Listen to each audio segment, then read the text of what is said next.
P1,2 calculamos que es un doceavo.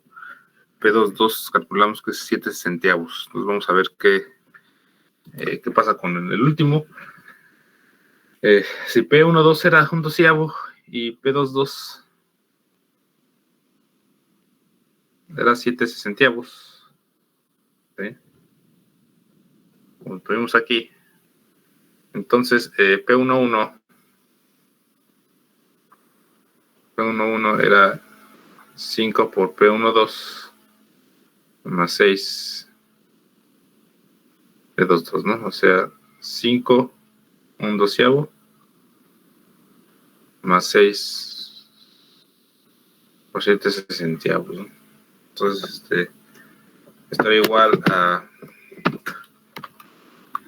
5 por un doceavo más 6 por 7 sesentiavos. Esto me daba 67 sesentiavos.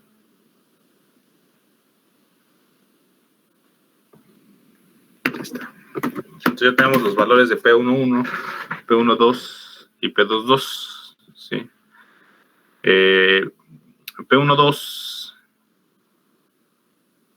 que es un doceavo, es mayor que 0. ¿Sí? Si yo calculo P1,2, si yo calculo P1,1 por P2,2 menos P1,2 al cuadrado, ¿es cuánto nos sale? Pues sería un doceavo por 7 sesentiavos menos P1,2.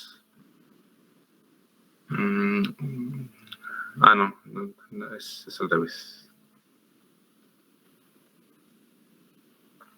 Es P1,1, que es 67 centavos por P2,2, ¿sí? Que es 7 centavos menos P1,2 al cuadrado, o sea, un doceavo al cuadrado. Entonces, esto es 7 centavos menos un doceavo al cuadrado. Me da 37 sobre 300. Entonces, esto es mayor que 0. Entonces, hay la condición para que sea definida positiva. Hay pruebas que hacen que el primer menor, que es P1,1, es mayor que 0, eso es cierto, y el segundo menor, que es el determinante, es mayor que 0. Entonces, como los dos son mayores que 0, la matriz es positiva. Entonces, esto implica que P es positiva. ¿Sí? Entonces, ahora lo que vamos a hacer es, ya encontramos P. ¿Sí? Ya encontramos P con la ecuación algebraica. Entonces, ahora, sí, bueno, la P la voy a escribir.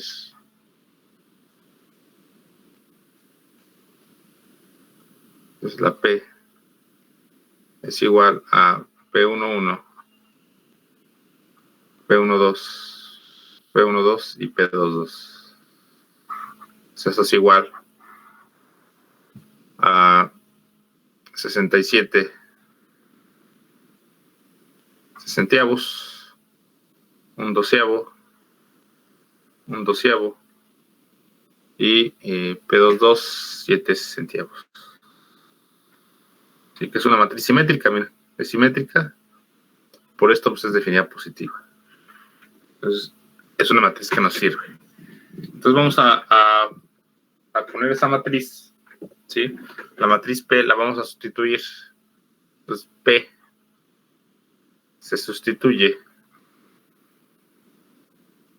en la función candidata.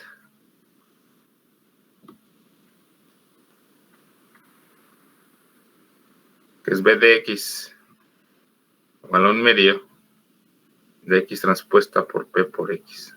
¿Sí? Ahí está. Entonces, esta P no la conocíamos, por eso era una función candidata, porque no conocíamos P. ¿Sí? Ahora, con la ecuación algebraica Lyapunov, resolvimos para P y la vamos a sustituir en B. Entonces, por lo tanto, ya tenemos una función de Lyapunov asociada a nuestro sistema. Entonces, lo que tenemos que hacer es la derivada con respecto al tiempo de B para verificar que realmente esa función es negativa, ¿sí? Entonces, para verificar eso, ¿sí?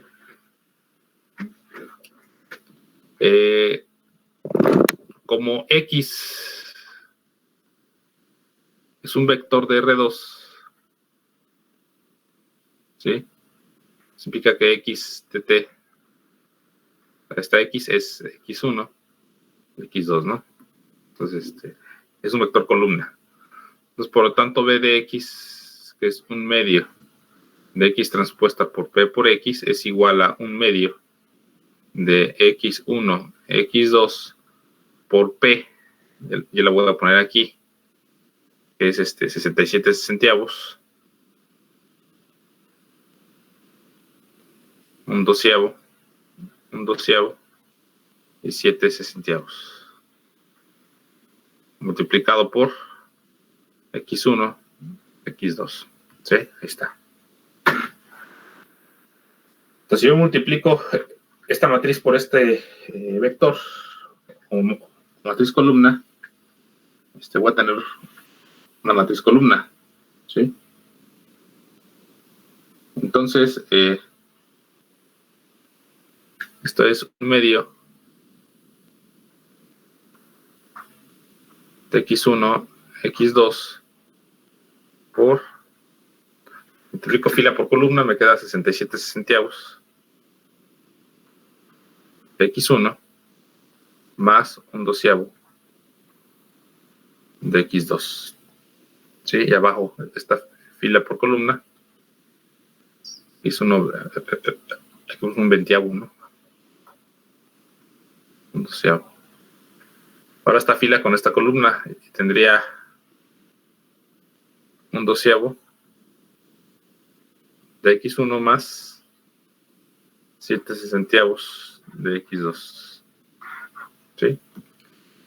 Ahora es un vector columna, esa es fila, entonces lo multiplico para que me quede la forma cuadrática. ¿Sí?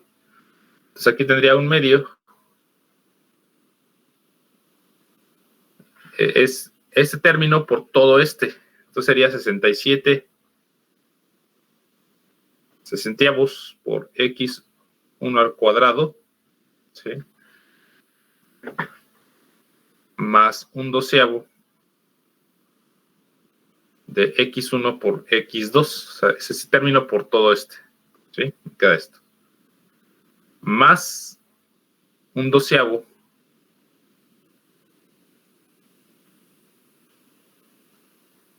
de X2 por X1. Aquí lo pongo X2 por X1. Es un término cruzado. ¿Sí? Más 7 sesentiavos, ¿sí? De X2 al cuadrado. ¿Sí? Entonces, eso es igual a... Si yo distribuyo un medio aquí, me quedaría 67 sesentiavos. Entonces me quedaría 67 sobre 2 por 60. Me quedaría 67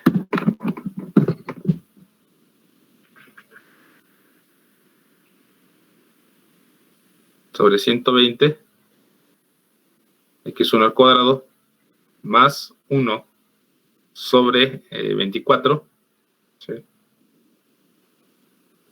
X1, X2 más 1 sobre 24, X2, X1 más 7 sobre 120, X2 al cuadrado. ¿Sí? Entonces, ya agrupando términos, me queda al final que esta función es 67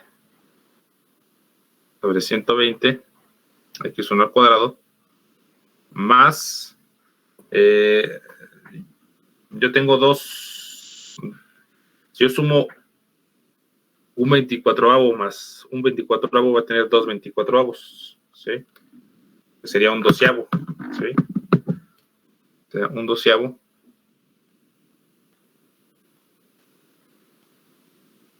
de x1, x2 más 7 sobre 120 y 2 al cuadrado. Entonces, como ven, tengo una forma cuadrática, y la cual es positiva para cualquier valor de x1 y x2 es positiva, y cuando yo evalúo en 0, pues es 0, ¿no? La función es 0. Entonces, ¿qué más nos faltaría? Hay que verificar su derivada, ¿sí? Verificar si la derivada es definida negativa, que es lo que nosotros buscamos, ¿no?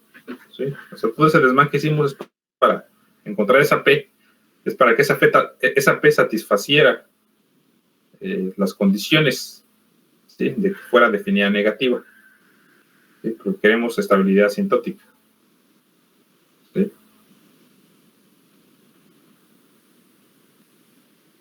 Entonces, con esto vamos a probar la derivada, ¿no? Sí. Entonces, ¿qué voy a poner? Pues acá arriba voy a poner la B arriba para no perderme. Es B de X es 67 sobre 120.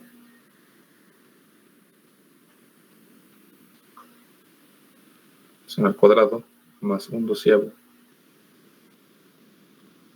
X1, X2 más 720.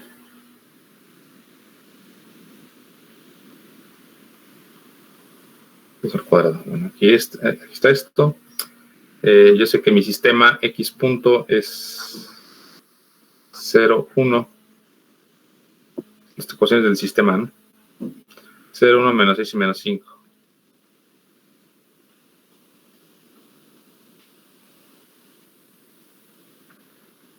X. Esto que está aquí es x1 punto. ¿Recuerdan que era x1 punto igual a x2?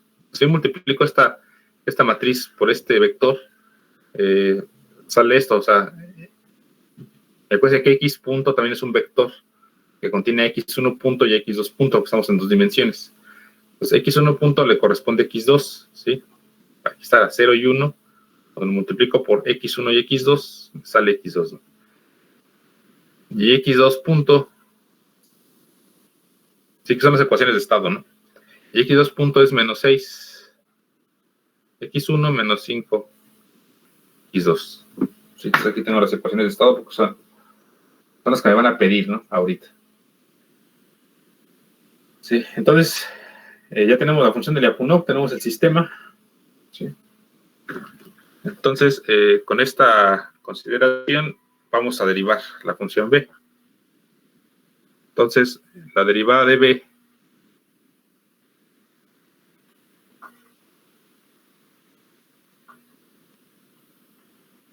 con respecto al tiempo, aquí lo podemos hacer directo, ¿no? Acuérdense que es como si tomáramos la gradiente de la función y la multiplicáramos por su derivada con respecto al tiempo. Entonces, en este caso, es x1 al cuadrado, ¿sí? Entonces, la derivada de x1 al cuadrado con respecto al tiempo derivas esta primero con respecto a x y la multiplicas por su derivada con respecto al tiempo. En este caso, tengo 67 sobre 120. Entonces, la derivada de x1 al cuadrado es 2x1, ¿sí? Entonces, es 2 por 67. ¿Sí? Me quedaría 134. 134 sobre 120 x1 por la derivada de su argumento con respecto al tiempo, por x1 punto. O sea, la regla de la cadena, ¿no? Sí. Ahí está. Más Este término es un producto, ¿no? ¿Sí? Entonces aplico la derivada del producto, entonces sería más 1/12 de x1 por la derivada de x2, que sería 1 por la derivada del argumento, que es x2 punto. Más la derivada de x1 con respecto al tiempo, pues sería más 1/12 de x1 punto por x2. ¿Sí? Lo estoy aplicando la derivada del producto aquí. Es este término por la derivada de x2 más x2 por la derivada del primero, ¿no? Aquí está. Más la derivada del último término, que sería la derivada de x2 al cuadrado, sería 2x2 por 7, 14, sobre 120, ¿sí? Por x2, ¿sí? Por x2 punto, ¿sí? Entonces ahí está, ya derivé v con respecto al tiempo, me queda todo esto y todo ese desmán. Entonces me pide x1, x2 punto, que ya conozco acá arriba, ¿sí? Que son las, la estructura de mi sistema, ¿sí? Entonces, sustituyendo esto, tengo 134 sobre 120 x1 por x1 punto. Pero x1 punto, ¿quién es? x2. Ahí está. Más 1/12 de x1 por x2 punto. Pero x2 punto es menos 6 x1 menos 5 x2. Ahí está. Más 1/12 de x1 punto, pero x1 punto es x2, por x2 es x2 al cuadrado. ¿Sí? Ahí está. Más 114. 14 sobre 120 x2 por x2 punto, que es menos 6 x1 menos 5 x2. Bueno, aclaro, los términos cuadráticos son los que me importan, los términos no cuadráticos o los términos cruzados son los que se tendrían que eliminar. Entonces hay que ver si se eliminan los términos cruzados. Los términos cruzados es x1, x2. Los términos cruzados no me aportan signo, ¿sí? No me aportan signo, entonces los quiero eliminar. No me aportan signo, ¿sí? Entonces se supone que esos términos cruzados se tienen que eliminar solitos. Con todo este desmán que vamos a hacer, los cruzados se tendrían que ir solitos, ¿sí? Entonces, y quedan solamente los puros cuadráticos. Los cuadráticos son los que sí me dan información del signo, ¿sí? Entonces vamos a ver. Entonces aquí me queda 134 sobre 120 x1 y x2. Es un término cuadrático, un término cruzado. Menos 6 sobre 12 x1 al cuadrado, ¿sí? Menos 5 sobre 12 x1 por x2, otro término cruzado, ¿sí? Más 1/12 x2 al cuadrado, es un término cuadrático, ¿sí? ¿Qué más? Menos 14 120avos, ¿sí? Sería menos 14 120avos por 6, sería 6 por 14, sería 84 sobre 120 x2 por x1, otro término cruzado, ¿sí? Menos 14 por 5 es 70 sobre 120 x2 al cuadrado, ¿sí? Entonces ahí está. Entonces ya distribuimos las operaciones, ¿no? Entonces, los términos cruzados es este y este. Entonces, ¿cuánto es 134 sobre 120? A ver si se eliminan, si no quiere decir que por ahí hay error que no nos queda. Menos 5 sobre 12. 0, muchachos. ¿Ya ven? Se van los términos cruzados, se van. 134 sobre 120, menos 5 doceavos, menos 84 120avos, ¿sí? Me da 0. ¿Sí? Entonces, esos términos se van, los cruzados. Entonces solamente nos quedan los términos cuadráticos. Entonces, los agrupamos. Me queda menos 6 sobre 12, x1 al cuadrado, menos 70 sobre 120, x2 al cuadrado, más un doceavo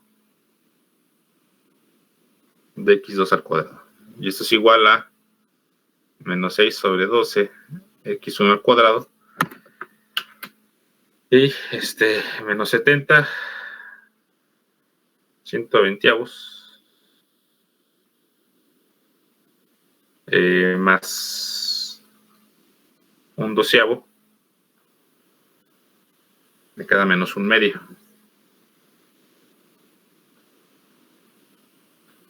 De x2 al cuadrado. Pero 6 doceavos es también eso es un medio, ¿no? Menos 6 doceavos, bueno, 6 doceavos es un medio. Entonces eso es igual a menos un medio de x1 al cuadrado menos un medio de x2 al cuadrado. Ahí está. Si yo factorizo, bueno, si se dan cuenta ya no tenemos términos cruzados, solamente nos quedan los términos cuadráticos. Si yo factorizo el signo y el 1 medio, voy a tener menos 1 medio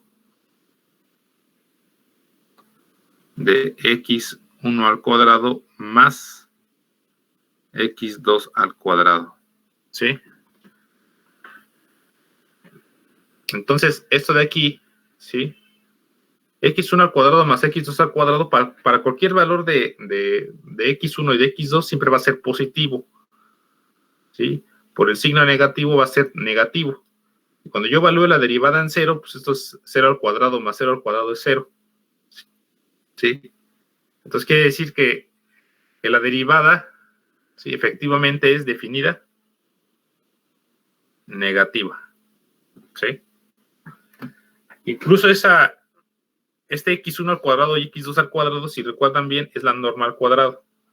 La norma de x al cuadrado es x1 al cuadrado más x2 al cuadrado. ¿Sí? Entonces, eso de aquí también lo podemos haber expresado como menos un medio de la norma de x al cuadrado.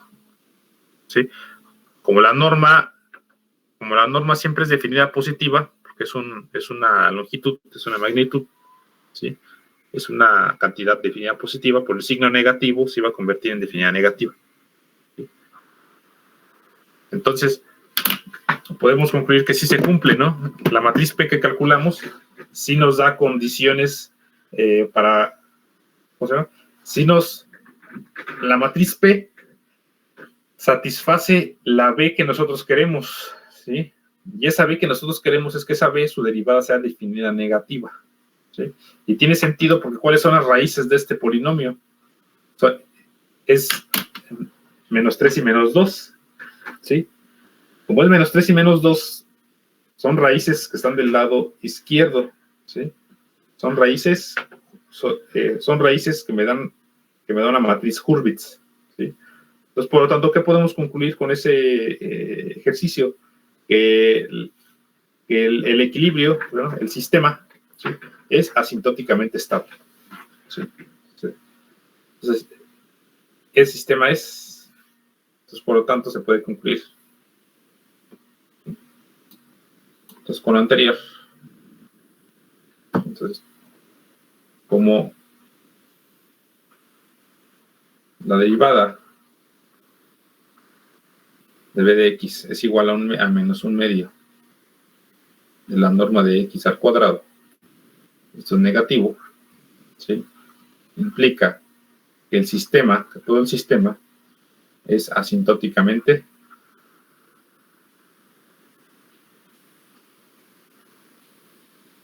estable. ¿Sí? Asintóticamente estable. Incluso también puedo decir que eso es globalmente asintóticamente estable. Las condiciones de globalidad se dan de manera, esto es global, asintóticamente estable, ¿no? GAE, ¿no? Global asintóticamente estable.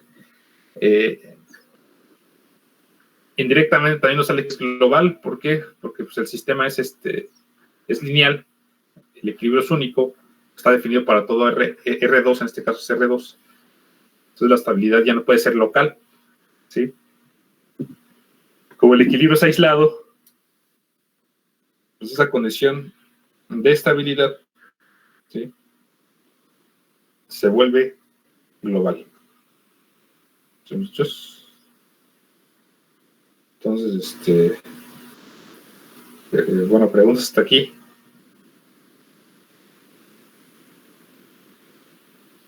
¿Preguntas? ¿Todo bien?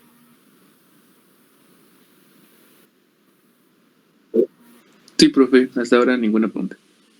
¿Sí se entendió? O sea, la P que encontramos fue para construir B, y esa B que satisfaga las condiciones de la estabilidad asintótica, ¿no? O sea, que la derivada sea negativa, vemos que sí es cierto. Sí, sí cumple con esas especificaciones. Sí.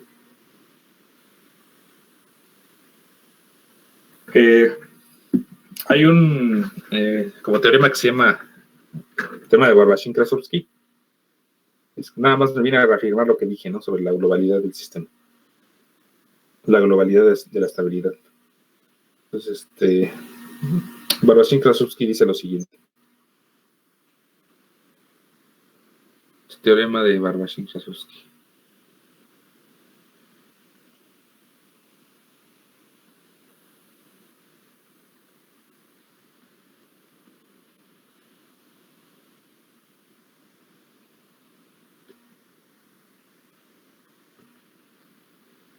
Bueno, dice, sea X0 el punto de equilibrio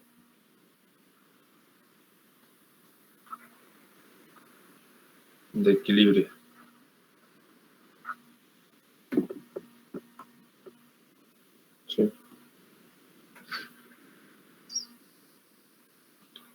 de X punto igual a f de X. Aquí lo hacemos de manera general, no he dicho que sea lineal, un campo vectorial cualquiera, ¿sí?, pero donde el 0 es el punto de equilibrio, ¿no? ¿Sí? Sea B la funcional que va de Rn a R. Entonces aquí ya como cuando está diciendo que ya no está sobre un dominio, sino que ya está sobre toda Rn. B va de Rn a R, y B continua y diferenciable, ¿sí?, de clase C1. ¿Sí? Tal que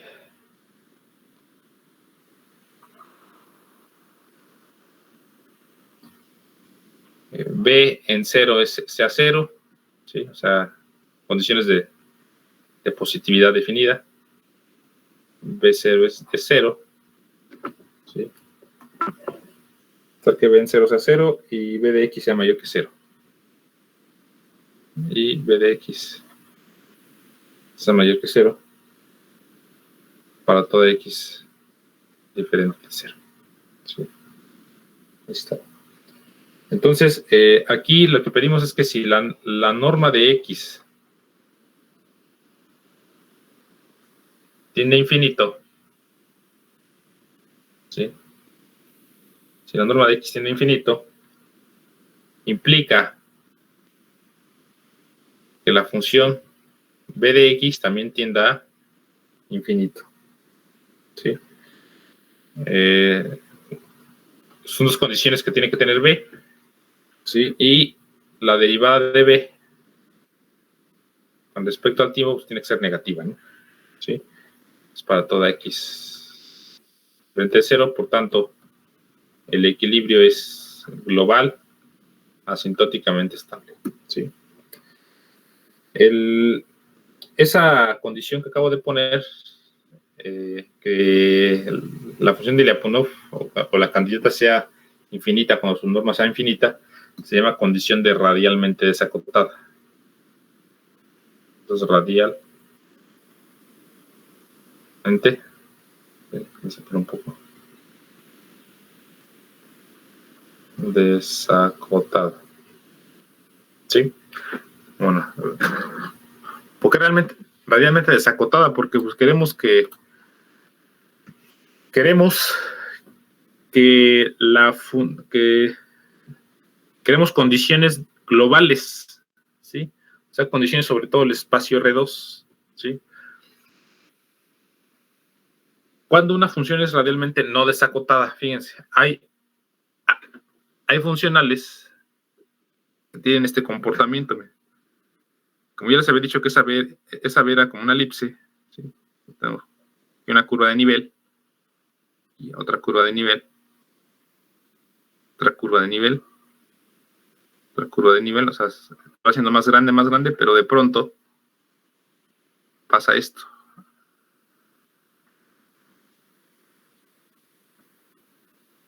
O sea, crece las curvas de nivel y de pronto se vuelven constantes, ¿sí? Sobre el espacio R2, por ejemplo. En caso de nuestro ejemplo sobre el espacio R2. Sí. X1, X2. Entonces podemos ver que esto de aquí dibujé un ejemplo de una función no desacotada. O sea, acotada, ¿no? Aquí en la cota, pues esta línea, ¿no? Que dibujé aquí. O sea, crece la curva de nivel, pero de pronto se acota, ¿sí? Entonces, aquí ya no podría dar condiciones de globalidad, porque solamente estaría restringido en esta región, ¿sí? Solamente estaría restringido condiciones sobre esta región nada más, ¿sí? Y no para todo R2. Entonces, me combinan funciones que sean radialmente desacotadas, porque así las curvas de nivel crecen, crecen sobre todo el espacio R2, entonces ya voy a tener condiciones de globalidad. Sí. Entonces, es lo que a mí me interesa, ¿no? Condiciones de globalidad. ¿Sí me explico? Entonces, es el teorema de Barashik-Krasovsky. Nada más se los quería comentar. Entonces, lo que vamos a ver después, ¿sí? Nada más se los comento, es nada más para que lo tengan ahí presente, es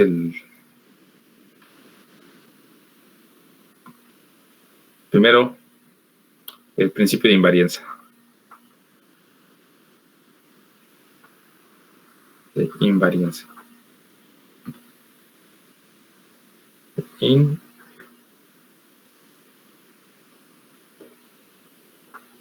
Invariancia. Sí, el principio de invarianza. Aquí vamos a tratar sobre la construcción de algunos conjuntos que se llaman conjuntos compactos invariantes, ¿sí? Conjuntos invariantes, ¿sí? Tengo un conjunto M, ¿sí? Conjunto invariante sobre el espacio R2, ¿sí? Por ejemplo, sobre Rn metido ahí. Este conjunto como tal, ¿sí? Le llamo invariante positivo, ¿sí? Invariante positivo cuando la condición inicial Ya vemos que mi sistema tiene una solución, ya la conocemos, x phi por x0, ¿sí? Una curva. M se llama invariante si la condición inicial empieza, está cerca, ¿sí? O está sobre M, ¿sí? Pues implica que la solución también va a estar en M. Esto es para tiempos mayores que 0. Pues se llama positivo porque son para tiempos positivos, ¿sí?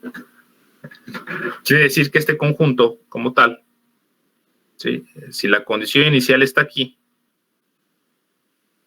pues la solución también va a estar ahí, ¿sí? Permanece. Entonces, el conjunto invariante es como un conjunto atractor, ¿sí? Un conjunto atractor, ¿sí? La condición inicial empieza ahí, de pronto lo jala y lo atrapa y ya no sale, ¿no? Es como las adicciones, ¿no? La adicción al alcohol, ¿no? Entras tantito y pues ya te atrapan, ¿no? Ya no sales, ¿no? Sí. Como cuando vas a un antro, ¿no? Nada más cruzas la puerta tantito, te meten y ya no sales hasta el otro día, ¿no? ¿Sí? Entonces, es un conjunto. Sí, me han dicho, ¿no? Sí, han entrado. No me gustan los antros.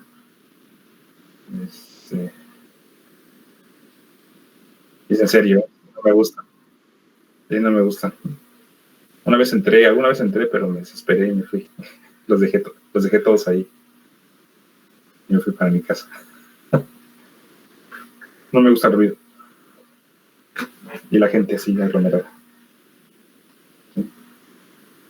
Hay gente que le gusta y es como un conjunto invariante, ¿no? Entra tantito y ya no sale, ¿no? Sale hasta otro día. Entonces, nosotros vamos a construir el famoso conjunto invariante mínimo, ¿sí? Con un teorema. Aquí vamos a anunciar un teorema importante que se llama el teorema de la sal.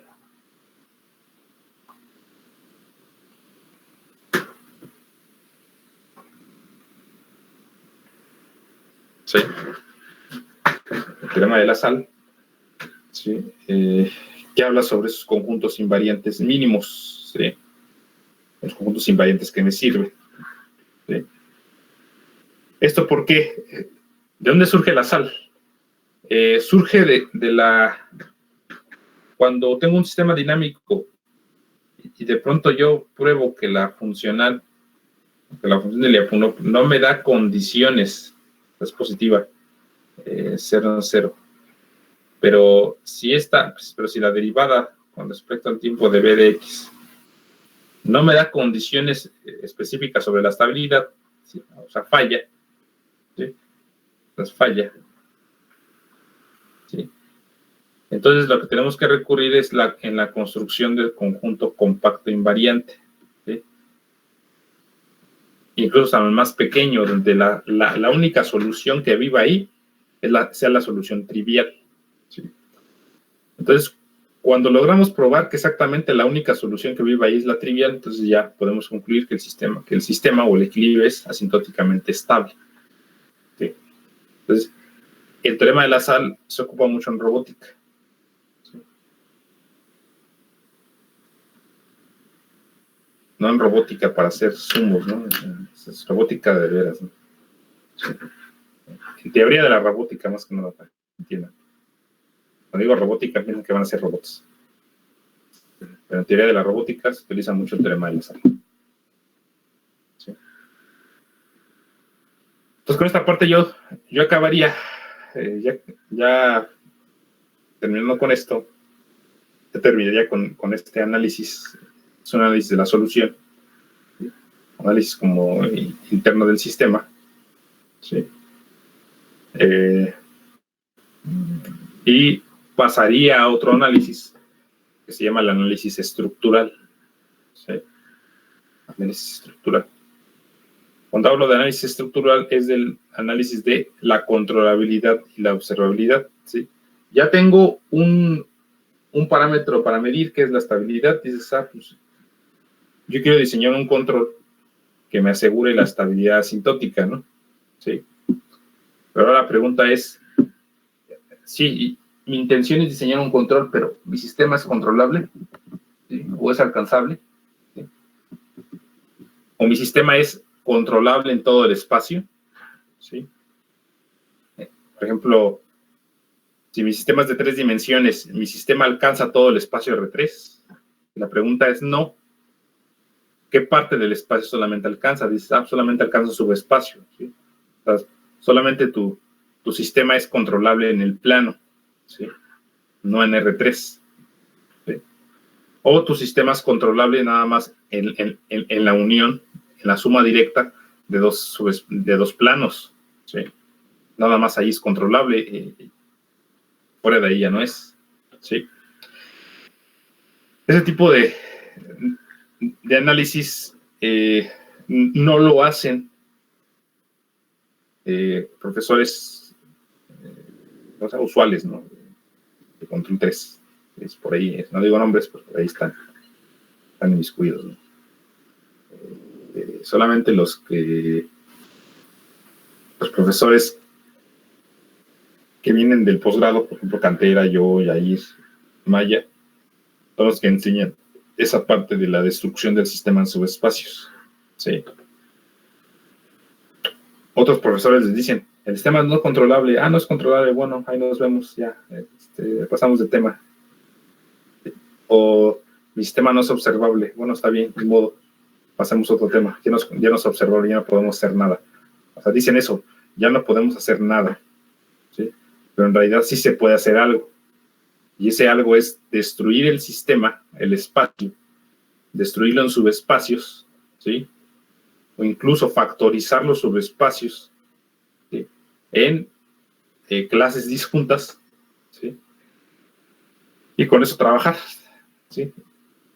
Por eso, o sea, con la factorización del subespacio trabajamos y decimos, bueno, yo encontré, si mi sistema era de dimensión 4, yo encontré un subespacio de dimensión 2 y encontré que en dimensión 2 sí es posible que el sistema se pueda controlar.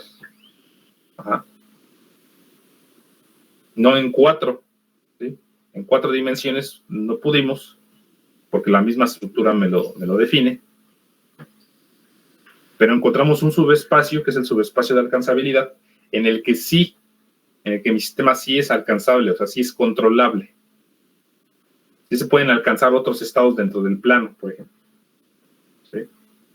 Entonces, esas son condiciones que nosotros vamos a trabajar. ¿Sí, chavos? Tanto controlabilidad como observabilidad. ¿Sí? Entonces, ya con eso tendríamos una parte para lo más importante que nos interesa a nosotros, que es el diseño del control. ¿Sí? Entonces, la siguiente clase ya empezaría con un poco de la definición de la controlabilidad. ¿Sí? O sea, ¿qué significa controlabilidad del sistema? ¿Cuándo el sistema se puede controlar? ¿Sí, chavos?